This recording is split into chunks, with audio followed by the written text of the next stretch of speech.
Well, I'm excited actually to see you all here. The topic is meditation, and I decided to, because every year we choose one topic. We say, okay, we take one topic and we follow it through the whole year in all our different publications and all our different, on the web and with our events. And because I thought there's a lot to do about meditation. So many types of meditation, and I think Krishnamurti has really something particular to contribute, which I think is important to be informed of. And that's also a little bit the background of how I'm talking here. I really want you just to, I'm going to aim it for somebody who doesn't know anything about Krishnamurti, and although I know that quite a few do know, and there's some of you who don't know. So I aim it for somebody who doesn't know anything about Krishnamurti. And for those who already know, it will have enough depth to look at it. So what I was trying to say is that Krishnamurti really said things about meditation which are really important.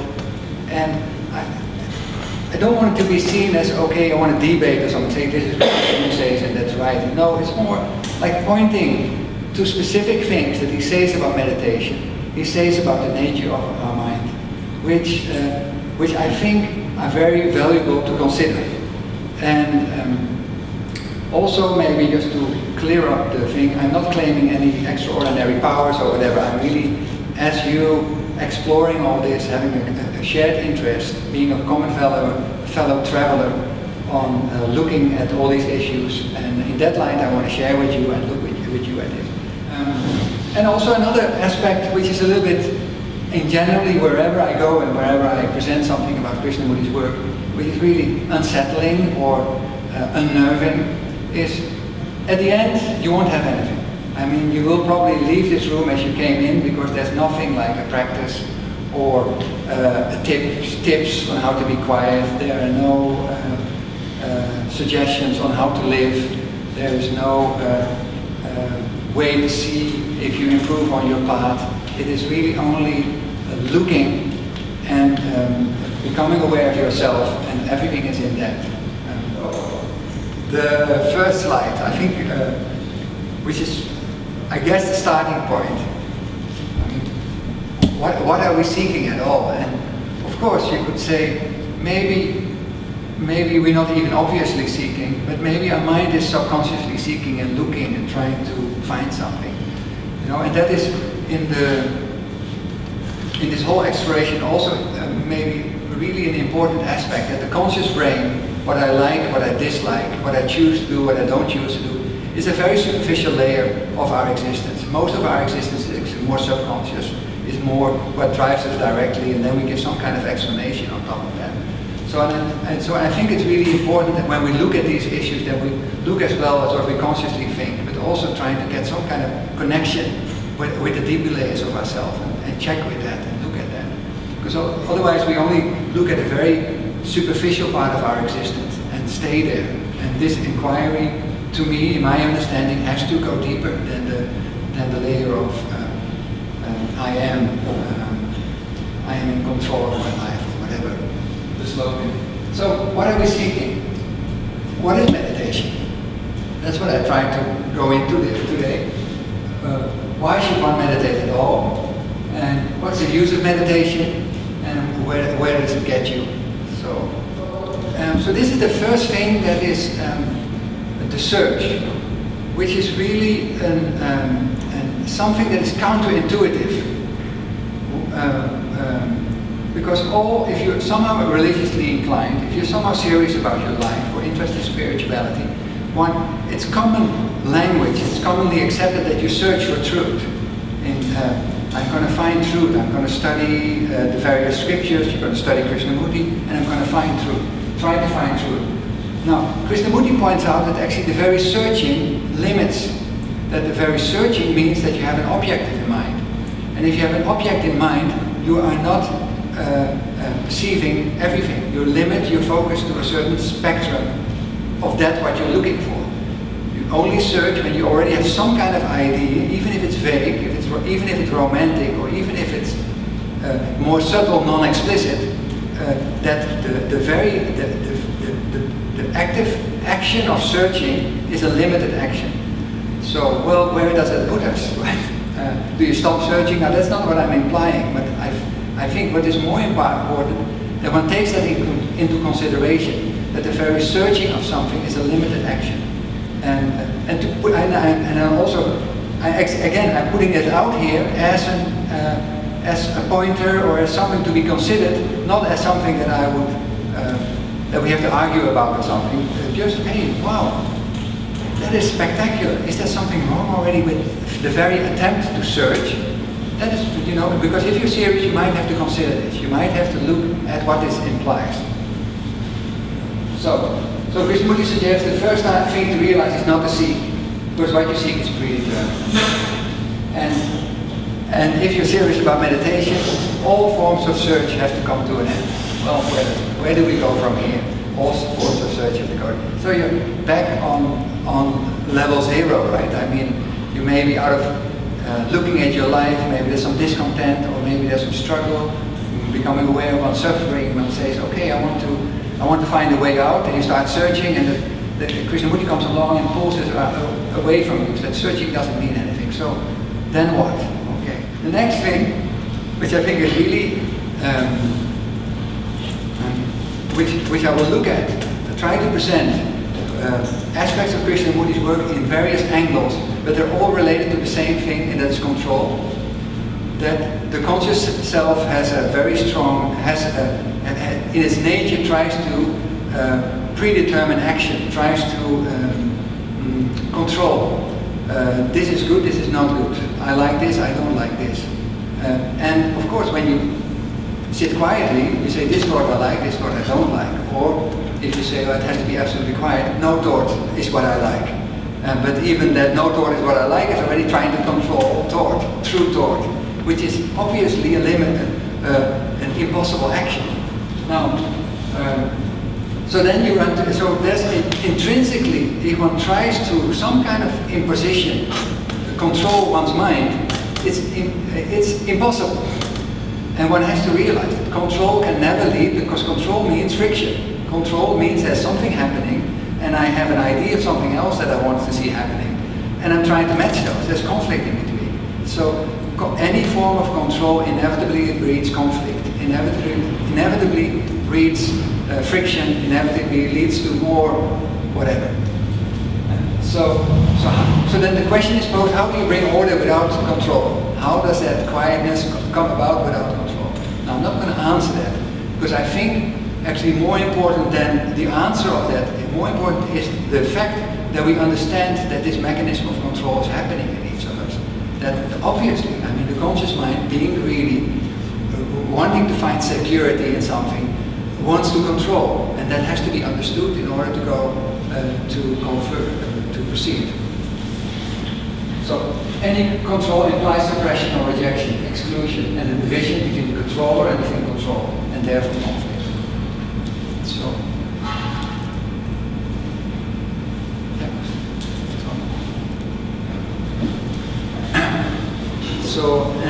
So this is the control. It's like how the conscious part of our mind. And then Krishnamurti ups it one step more. He says, well, in all of our thoughts, actually, there's a process happening where in thought it creates the illusion of something that is thinking and that what it is thinking about. That something is looking within yourself. There's a thought that I am looking at my thinking. I am looking at my thought. Now, that sense, I think everybody, if we close our eyes, we have that sense. I can think about something, or I am this, but I'm not there. I'm standing here, and I think about what I'm going to say next. So there's a division there. And this plays out in all kinds of aspects of our life. Like the example of anger. I am anger, and I'm trying to get rid of anger. So it's me and the one who wants to do something about the anger. So there's a division again. So this process of division is again coming into play, where there's a separation of the observer and the observer. Because who is judging the anger? Who's trying to get rid of the anger? I mean, obviously it's thought itself, but the brain thinks it's doing something about it. And I think one of the counterintuitive things is that we feel, the feeling is if we try to do something about our anger, that we're acting, that we're responding, that we're moving forward. But that non-action, looking at anger, has a transformative quality in it. It's not acceptable to the brain, because the brain has to have a strategy. It has to have something to hold on to, something that it can exercise, something that it can, because it has its safety in its strategies. And suddenly all strategies fall flat. So that's where so this is, in a way, this is a fascinating discovery in a way. I mean, that Krishnamurti points out how this fragmenting process is constantly operating in each of us, I think. And that's just on a side note. We're all conditioned, and we're here in the Western world, but I think in the Eastern world it's more or less the same. That where psychology looks at, okay, there's something like a normal human being, and there's a pathology, the deviations of a normal human being, the abnormalities, the diseases, or and in that way, it's also a little bit like, okay, the normal person would be a person without anger, and if there's anger, there's some kind of pathology there, some kind of problem there that has to be overcome. So, which is a fragmented way of looking at it. Instead of looking it as an inevitable outcome of a brain that is separating itself into an observer and the observer. So the one who's angry tries to get rid of anger. Is anger itself. The observer is the observed, is the one who is angry. So, okay, again, it's not something to be argued about, it's something, well, I've never thought about it. Maybe you thought about it, and maybe just a reminder, but that's what you maybe thought about before or read before. That, yeah, maybe that's worthwhile considering, maybe worthwhile looking. So that's in that light I want to share it with you. So, love. Now, of course, in Krishnamurti's work he has written a lot about love, and so I'm not going to try to summarize all of that here because that's too fast. But I think an important ingredient in all of this, if we're looking at meditation, what Krishnamurti suggests, that meditation only makes sense, only has meaning when there's a quality of love. And that he defines love mostly in the way of attention. That love is attention, pure attention. So in love is not meant in the context of pleasure, sex, what have you. It's really a mind that has the quality of attention, and which means there's no rejection, no acceptance. It's the kind of unconditional attention. If I would set out to meditate in order to make my mind silent, there's lots going on. I'm going to sit down and I'm going to try to achieve, because I don't like this part of myself and I want to have a quiet mind. Obviously, in that there's not a quality of love, because there's a quality of rejecting one part of ourselves and preferring another part of oneself. So that process, that will be a process where there's no attention and there will be rejection or acceptance. So we had controller controlled, observer observed, and another mechanism of fragmentation is analyzing and analyzer and analyzer. And that might be also less obvious that analysis in itself is a limited process. It might have a place, it definitely has a place in the technology world, might have place also in other situations.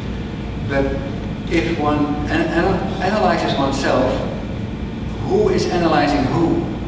And that is where the problem comes in.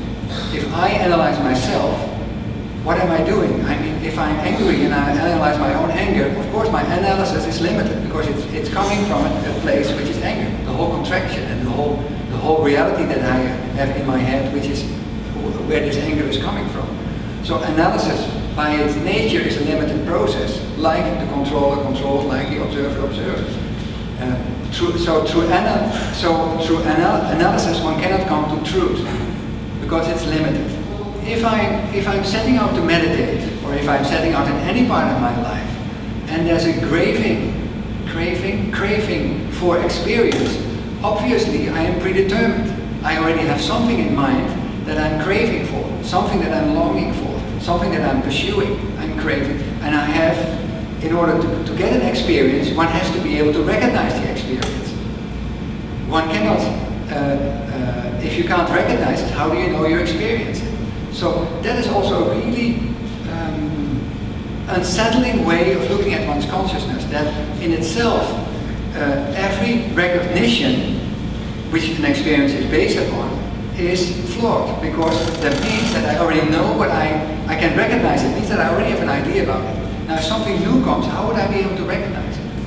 How can I fit it into the framework of myself?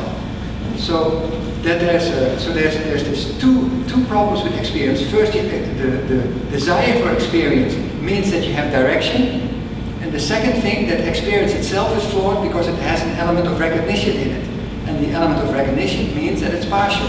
It's coming from a space of projection. Somehow you already have an idea what you're looking for. So that's what I want to bring out here. So don't you all want marvelous experience? Mystical, mysterious, profound, transcendental, godly, spiritual. You all want them, so why? So this is really important to set. So it's not like, so this is not like moralistic, you know, that you have a craving for an experience. It's more that if one is serious in looking at all this, one has to consider this, that if you're driven by seeking an experience, you limit yourself.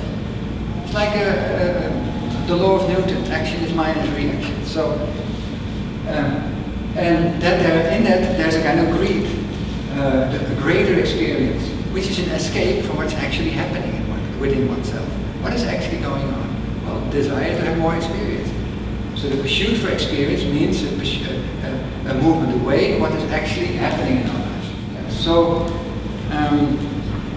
now this often, I mean, I'm guessing there are always some people who practice have a certain meditation practice. So I'm not trying to challenge meditation practices or something. And I know some meditation practices are also more subtle than others. But I think one has to at least consider and look at the aspect that if you set out with a certain method, you create time. You said, I am this, I want to be that, I put a certain practice in between, you practice 10 minutes a day or half an hour a day, and if you're not there, you increase your level 1 hour a day till I am there. Which means that I am somewhere, I want to be somewhere else, and I put a practice in between as the pathway to becoming something. And which means that your time, that means that you're postponing your life. You're not living in what's actually happening within you. You're hoping, and it might not be true, that at the end of a certain practice there will be the carrot. The biggest carrot, of course, enlightenment. That's maybe what we all want, if you somehow read these books. And a method, most methods, I mean, I guess all methods imply some form of control. Because any method means, you are something, and the method says, this is what you should do. So there's a difference between that, and the difference is conflict. Another aspect which is important, which is implied in many methods, is concentration. If one concentrates on something, one again focuses, and that means that there's exclusion of something else. There is something being brought in focus, but in that movement of bringing something into focus, one brings out of focus everything that's outside of that. And that leads to, means that you narrow down your scope. You're not seeing everything that's happening at that moment.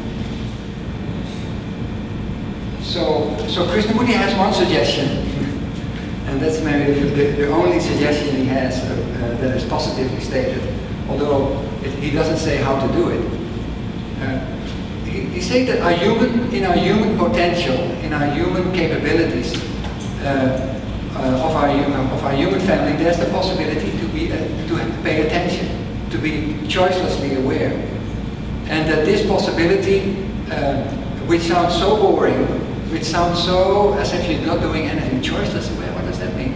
But that he says there's a transformative quality in something doing nothing. There's a transformative quality in doing nothing. Now, I can imagine when I mean, I'm not talking to your conscious part, but just more to if you say doing nothing, I mean, I'm always doing nothing. I wake up in the morning, I do nothing. No, but it's actually, we're always doing something. And that is the funny part of it. When you start tracking, our brain is always occupied. It's always moving to the next thing. It's always moving to the next thing. So doing nothing, therefore, as easy as it sounds, as something that we immediately comes in as something, oh my God, that sounds so boring, and so, how can anything come from it? He says, well, there's the greatest quality is in that, the transformative quality. So, to answer somehow the questions that were in the beginning, there's a few things. One thing that Krishna says about meditation, why do we meditate and what is meditation? He says it's really important that meditation is not something deviated from daily life. It's not like now you're sitting here and in the morning you meditate, or that there's a separation. Now I'm meditating and now I'm that there's a fragmentation happening. But that the meditation is some kind of quality that's also here as you sit here, or as you drive your car, or as you do your dishes, or whatever, if you do dishes. Dishwasher mostly. As you turn on the dishwasher, something like that. And the other thing which he's pointing at, but which I think is important not to make an idea or an image of, or someone to pursue. He says there is a quality in life which might be sacred, but obviously that must lie completely outside of the realm of our desires, our wishes, our escapes, our pursuit for pleasure, or our